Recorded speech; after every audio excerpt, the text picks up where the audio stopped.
Hey, what's up, everybody? Welcome into a week 2 edition of the Smoak Break, talking college football Tuesdays and Thursdays on this very channel. I'm Craig Smoak, joined behind the scenes by Garrett Ross, and I'm here with you for the next 15 or so minutes to talk about some of the fun, the good, the bad, the ugly, the bizarre, each and every Tuesday and Thursday when it comes to college football. And so here we are on the first Tuesday after the first full weekend of the regular season, and how glorious was that schedule? How glorious were some of those games? And it didn't end on the highest note. Had things cut off on Sunday with that Miami Notre Dame game, I think everybody would have been perfectly content with how things wrapped up for week number 1. I mean, it was jam-packed with monster matchups, ranked teams versus ranked teams, a lot of close contest, a lot of drama, a lot of the fun and the quirky that comes with college football.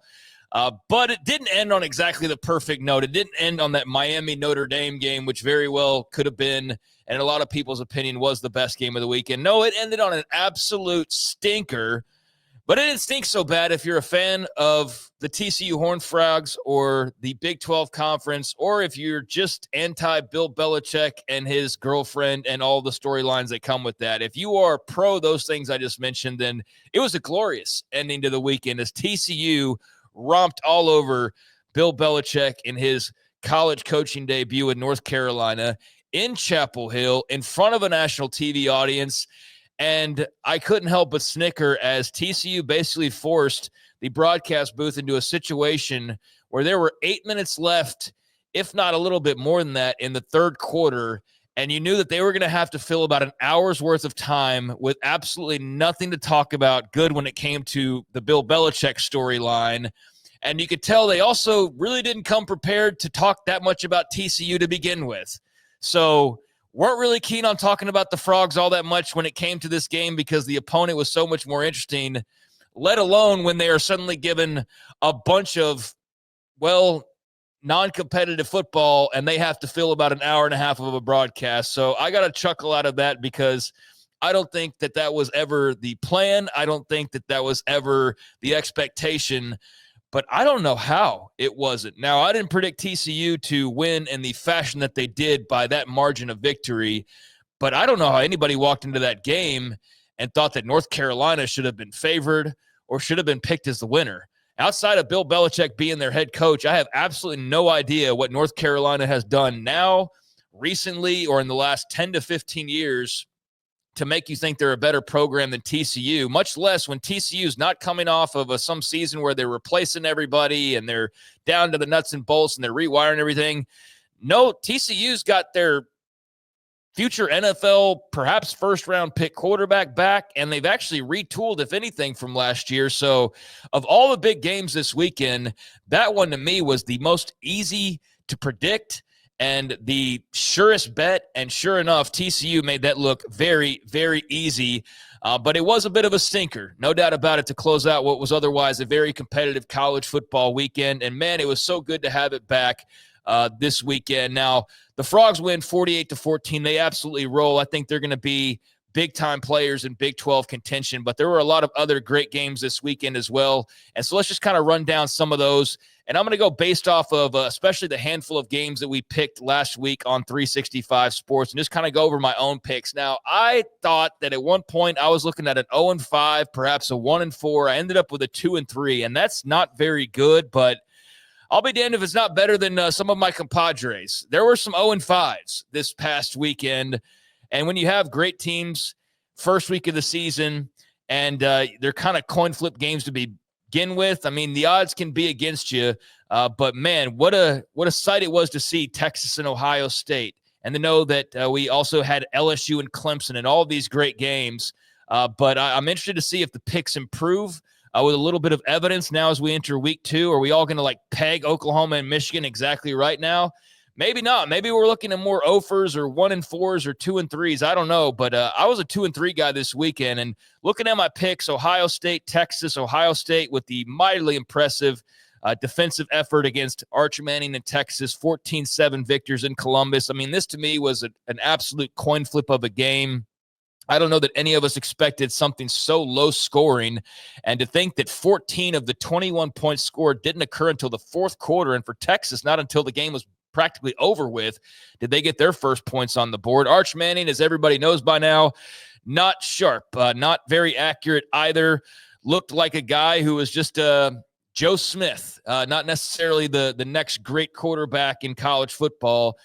Now, granted, it was against maybe the best defense in all of college football, certainly one of the best defenses Texas will face all year, even with an SEC schedule. But the Buckeyes made Arch look like a regular quarterback and not the guy who is the next savior of the sport or the next Tim Tebow or Johnny Football or whoever. Now, Arch may still turn into that. The schedule, if anything, does lighten up for Texas.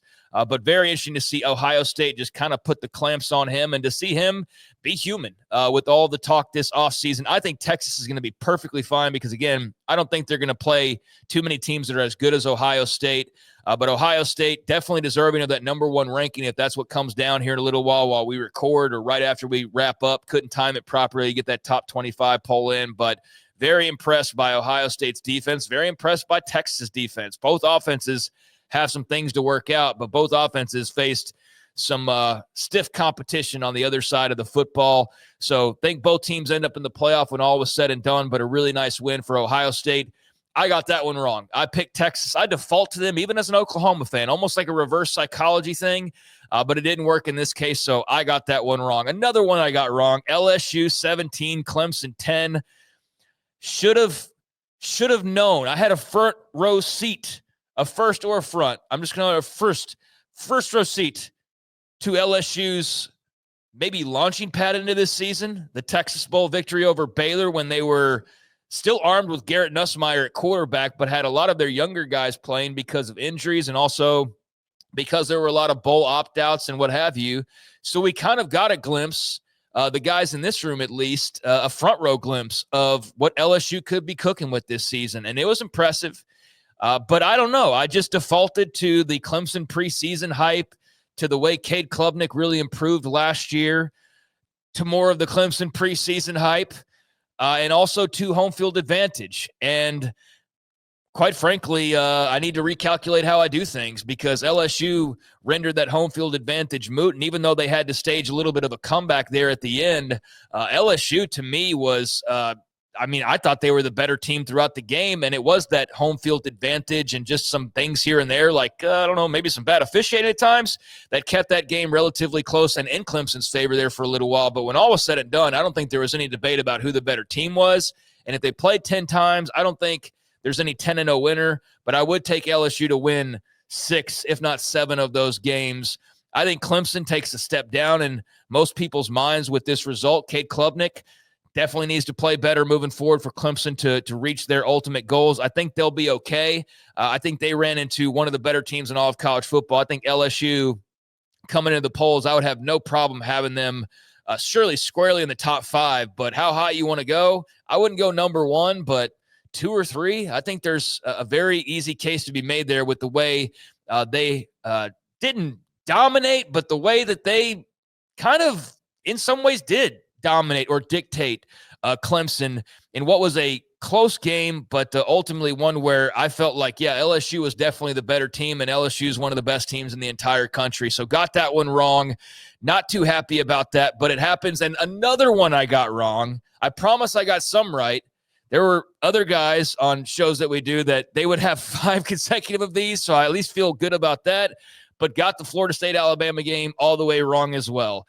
I don't feel too bad about this one because this wasn't so much of a coin flip, I think, in most people's heads. This was, hey, Alabama's going to be back to being Alabama, and DeBoer's got his feet wet, and they've got great talent, and they're going to be Alabama.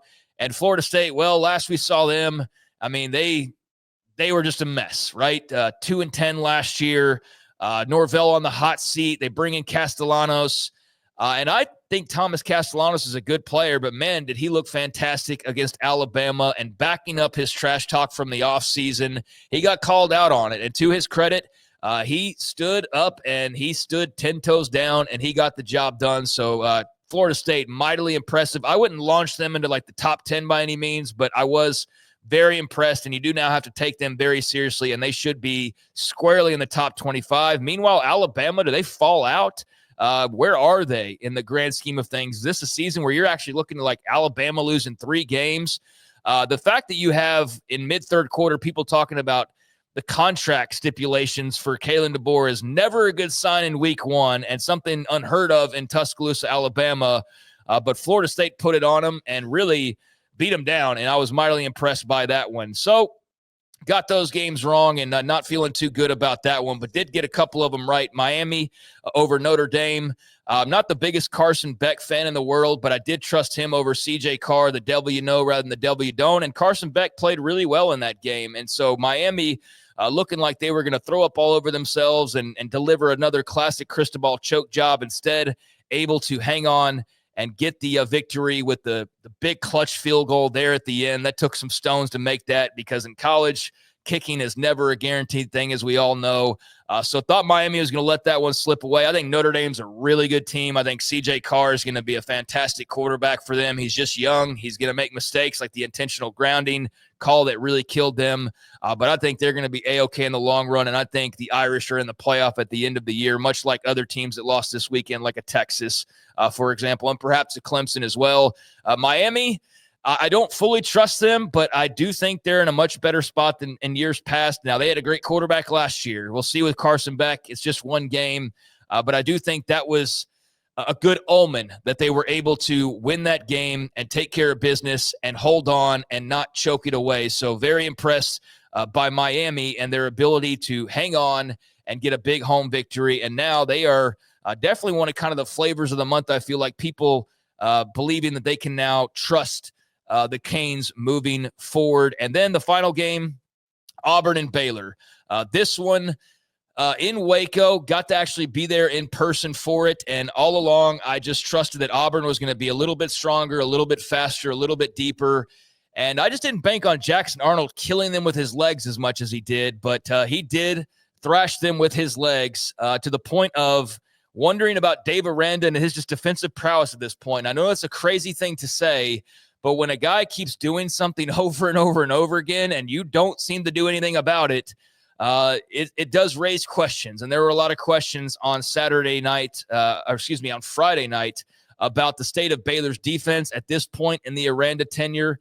When they lost Jackie Marshall, the way they just fell off a cliff was kind of jaw-dropping. He's a really good player, but for your defense to hinge so much on him was pretty eye-opening, and the fact he won't be around for at least a couple weeks is worrisome, although they do have another tough opponent in SMU. I'm not pushing the panic button on Baylor by any means. I think they just ran into a team that was a bit stronger, a bit faster, and a bit more talented, and Jackson Arnold had himself a nice debut for the Auburn Tigers. I think Baylor's going to be fine. I don't know where to place Auburn in the big grand scheme of things, but I do think that they have a really nice win to kind of launch them forward, and we'll see with Hugh Freeze and Jackson Arnold and how all this works out. But the quarterback run game absolutely killing the Bears on Friday night. So there were my picks from this past week. We'll have 5 more games we'll talk about next week and kind of do this each week as a way to look back on the biggest games from what was actually Friday, Saturday, Sunday, and Monday this past week. That won't always be the case, but 2 and 3 for me. Definitely thought it was going to be worse. I thought Miami was going to choke that game away, but they didn't. And now we got a bunch of big games in store that we'll talk about on Thursday. I thought in terms of conference supremacy and conference bragging rights, the conference that comes out of this one feeling the worst about themselves is kind of a toss-up between the Big 12 and the ACC. And if you want to learn more and about my opinion on the conference supremacy thing, 365 Sports today on a Tuesday, September the 2nd, we'll have a segment where we dive a little bit further into the records from this past weekend. But it was a very up and down weekend if you were the Big 12, especially when it came to your overall record. 12-5, not bad, but 3-4 in the Power 4. 13-3 overall, but 2-3 in the Power 4 matchups. TCU really saving their bacon with that win. Utah with the nice win over UCLA. But if not for TCU, then I think we're looking at this with a much more negative tone. That win kind of lifted up the rest of the weekend. ACC 12-5 overall. They had the most losses of any conference, but a lot of those were ranked losses. So I do give them some credit for that. They were 3-4 in Power 4 matchups, but they did have 2 ranked wins. And I don't know about you, Garrett, but I think even if you had a couple more losses, ranked wins should trump just having a couple wins. Like, no, I think, you got to put merit on weight on those ranked wins. You have to. They carry a lot of weight. I know there will be probably people in our audience that don't love the Big 12 or ACC thing. I will say this. I think the Big 12 is top to bottom, a better conference based on what we've seen at this point. But the ACC had 2 top 10 wins, with Miami beating Notre Dame and FSU beating Alabama. So that puts them above the Big 12, in my opinion. The Big 10, nothing really to write home about. 16-2 overall, 1-1 in P4 matchups. 2-0 in P4 matchups, I believe. Because I forgot about Nebraska and Cincinnati, and Ohio State also beating Texas. So they had a couple of nice wins in that regard. But they also had a G5 loss, as Northwestern lost to Tulane. So that dings them a little bit, but not really a big sample size. Although Ohio State beating the number 1 team in the country, that's a pretty good dang win right there. So Big 10 number 2 in the SEC. For as much as we and moan and complain about their pounding of the chest, well, 14-2 overall, 4-2 in the crossover matchups with the other P4s. One of those 4 was a ranked win, and that was LSU beating Clemson. Obviously, you had Texas losing, Alabama losing, so they got dinged a little bit, but LSU mightily impressive, and 14-2 overall, 4-2 in P4 matchups. That puts them at the top of the list. We got more crossover games coming up this week. We'll talk about that, preview that a little bit on the Thursday edition. But why this matters is not only for the silly talk on the internet and the bragging rights and the territorial tribalism and all those buzzwords that I'm throwing out there that we care about so much more nowadays than we did before because of realignment, but this also impacts the playoffs already here in week 1. When you look down the line, you go, well, how did the Big 10 perform? How did the SEC, Big 12, ACC perform? It could be the difference these first couple of weeks. The look of your conference, the feel of your conference, this could be the difference in getting one team into the playoff or getting a couple teams into the playoff. Right now, if you're the ACC, you feel pretty good about getting a couple in. If you're the Big 12, you have like 6 teams that you don't know who's going to emerge at the end. And TCU, like I said, kind of saving your bacon from it being a miserable weekend. They have a bunch more cracks at some big opponents this weekend, so we'll see how that shakes out. But just checking in right now, SEC with the big weekend despite the 2 high-profile losses. Big 10 with a kind of humdrum weekend, but very good overall. ACC with 2 monster wins that you can't discount, and the Big 12 just kind of there. Utah looking good, certainly on Saturday night, and then having the TCU win, that definitely soothed any uneasy feelings coming out of the weekend. We'll talk more about that the weekend ahead, the top 25 rankings that eventually drop. We'll have those updated next time we talk to you as well. But it's been a smoke break, a little chat Tuesdays and Thursdays, talking all things college football, and I'm Craig Smoak. Please hit the like button, the subscribe button to support us. We'd appreciate that, and we'll talk to you next time. This has been the Smoke Break on 365 Sports.